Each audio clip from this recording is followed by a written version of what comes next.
Gelembung jahat Rahwana akhirnya mengabarkan apa yang ia lihat kepada para pengikutnya. Ia mengatakan bahwa rombongan Prabu Angling Dharma yang menuju negeri Parangkumbarjo malam ini akan bersanggrah atau mendirikan tenda di tepi sungai Parang Arum. Melihat kesempatan itu, Rahwana memerintahkan Singamaruta untuk membunuh Prabu Angling Dharma yang merupakan simbol kekuatan golongan putih. Selain itu, Rahwana juga berencana mengirimkan roh jahat berkekuatan tinggi bernama Sarpakenaka untuk membantu melancarkan serangan mereka.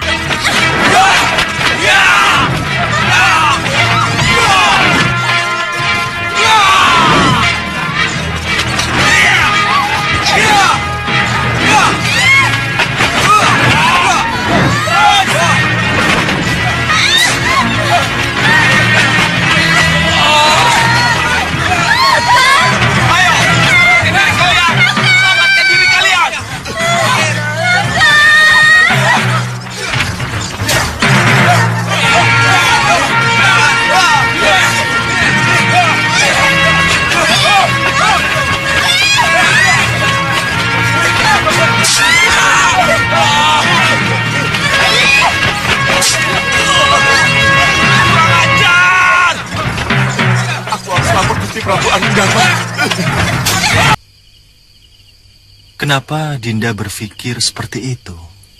Intuisi Permaisuri Dewi Sekarwangi memang luar biasa tajam. Ia selalu memikirkan setiap kejadian dengan cermat, hingga mampu memprediksi skenario rencana jahat yang tengah disusun. Menurutnya, dengan kepergian Patih Batik Madrim, besar kemungkinan malapetaka akan segera menimpa dirinya maupun Prabu Angling Dharma. Mendengar kecerdasan sang permaisuri, Singamaruta sampai terkagum. Ia tak menyangka bahwa rencana mereka bisa ditebak dengan begitu tepat. Namun, Singamandala segera menyela ucapan itu. Ia berkata bahwa hal tersebut tidaklah mengherankan, sebab Dewi Sekarwangi pernah lama tinggal di Megapura, yang artinya naluri bidadarinya kini tengah berbicara. Ya, Kakang benar. Jadi apa yang harus kita lakukan, Adi Prabu?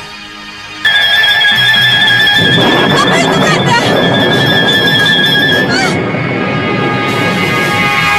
Dinda, cepat ini Tiris. Biarkan Kanda sendiri yang menghadapinya. Gusti Ayu! Tiris, bawa Gustimu ke tempat yang aman.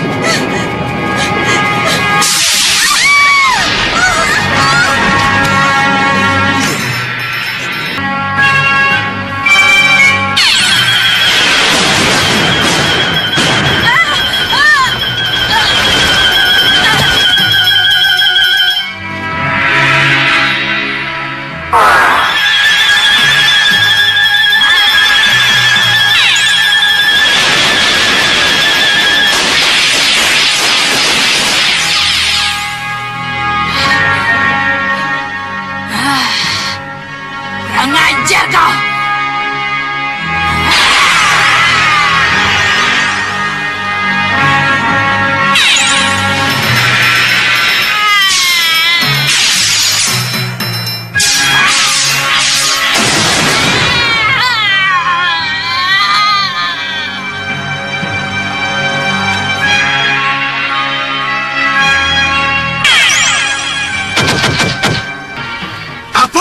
Ekspresi terkejut Prabu Baka sebenarnya adalah wujud kegembiraannya.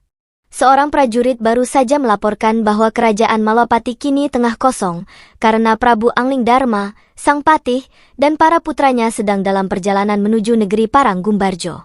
Laporan itu juga menyebutkan bahwa di Malapati hanya tersisa para senopati, para tumenggung, dan tabib Suliwa.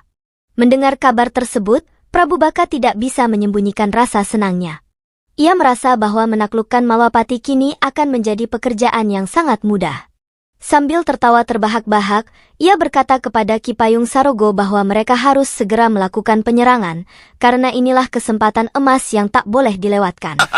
Benar, Gusti Prabu.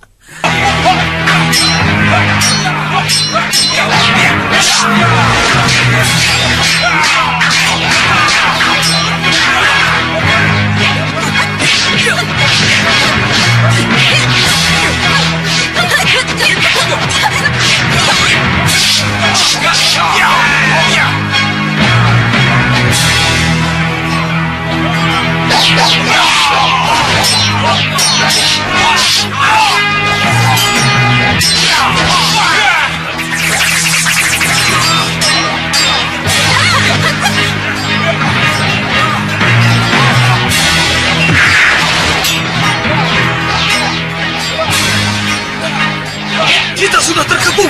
Mundur! Mundur! Mundur semua!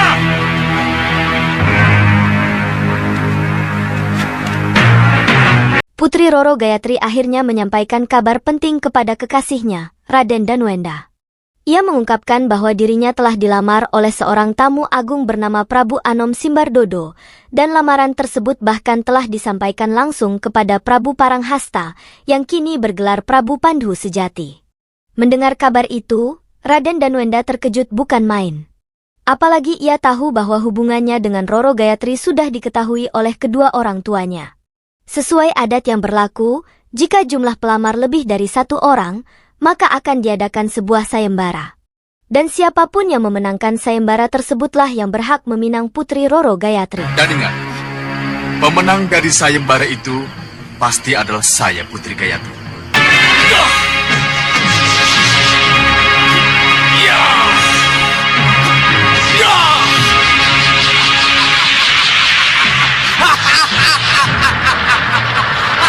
Sang Prabu!